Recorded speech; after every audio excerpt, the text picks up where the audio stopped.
ஹரே கிருஷ்ணா. ஸ்ரீ கிருஷ்ண ஜென்மாஷ்டமி 2026 நம்மை ஸ்ரீ கிருஷ்ணருடன் மேலும் நெருக்கமாக்க ஒரு அற்புதமான வாய்ப்பை வழங்குகிறது. செப்டம்பர் 4ஆம் தேதி ஸ்ரீ ராதா கோவிந்தருக்கு தண்ணீர், தேன், பால், பலவிதமான பழச்சாறுகள் மற்றும் பிற மங்களகரமான திரவியங்களால் மகா கலசாபிஷேகம் நடைபெறவுள்ளது.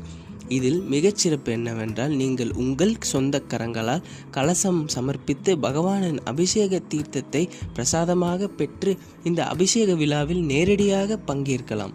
இதில் 3 வகையான கலசங்கள் உள்ளன. சௌபாகிய கலசம், ஐஸ்வர்ய கலசம், அஷ்டலக்ஷ்மி கலசம். இந்த மங்களகரமான கிருஷ்ண ஜென்மாஷ்டமி நன்னாளில் உங்கள் குடும்பத்துடன் இதில் ஏதேனும் ஒரு கலசத்தை உபயோகமாக ஏற்றுக்கொள்ளுங்கள். உங்கள் கலசத்தை பதிவு செய்ய கீழே உள்ள லிங்க் கிளிக் செய்யவும் அல்லது திரையில் உள்ள QR கோடை ஸ்கேன் செய்யவும். ஹரே கிருஷ்ணா.